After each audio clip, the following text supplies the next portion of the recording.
Who translated the King James Bible? Many people read the King James Bible and trust it, but few know who actually translated it, or what made those men qualified to do so.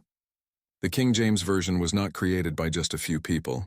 It was the work of nearly 50 of the most educated scholars in all of England, selected carefully by King James himself in 1604. How the work was divided. These translators were divided into 6 groups.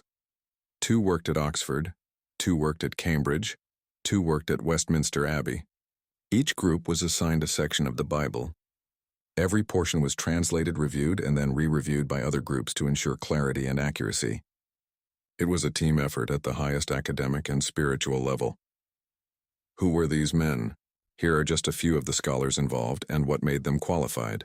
Lancelot Andrewes, Master of Pembroke College, Cambridge, fluent in 15 languages including Greek, Hebrew, Aramaic, Latin, and Arabic. Renowned for his deep spirituality and brilliant mind, John Boyes. Taught Greek at Cambridge by age 15. Assisted in the final revisions of the New Testament, Miles Smith. Hebrew scholar and chief editor of the final text. Wrote the beautiful preface to the 1611 edition, Henry Saville. Mathematician, classical scholar, and provost of Eton College. Expert in both Greek and early Christian writings, George Abbot. Later became Archbishop of Canterbury. Oversaw the translation of the Gospels, John Harmar. Greek professor at Oxford and principal translator at Oxford's committee, Andrew Downes. Regius professor of Greek at Cambridge, known for his deep command of classical Greek literature, Francis Dillingham. A highly skilled Hebraist known for his precision in Old Testament work.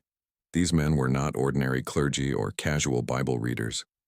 They were the top scholars in their fields, men with decades of experience in languages, theology, and classical literature. What were their qualifications? Nearly every translator held a doctorate or advanced academic position. Many were deans, professors, or college heads at Oxford or Cambridge. They were trained in Greek, Hebrew, Latin, Aramaic, and in some cases Syriac and Arabic. Several had already published books on grammar, theology, or biblical history. What rules did they follow?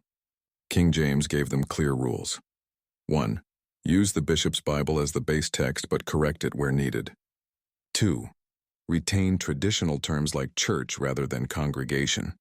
3. Avoid excessive marginal notes. Only use them when the Hebrew or Greek was unclear. Every translation choice had to be checked across committees, ensuring no single person's opinion dominated. Why it still matters today. The King James Bible wasn't just a product of religious faith.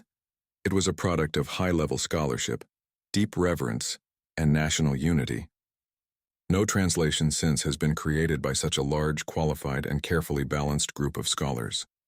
These men weren't trying to make money. They weren't trying to sell books. They weren't following a denominational agenda. They were trying to faithfully preserve God's Word for the English-speaking world. Want to learn more?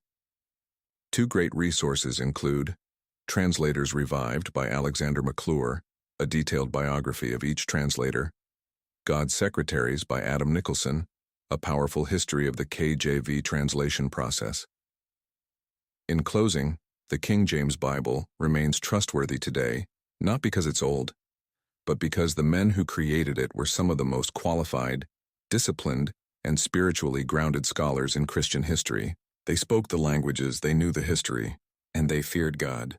That's why the King James Bible still speaks with such clarity, depth, and power, 400 years later.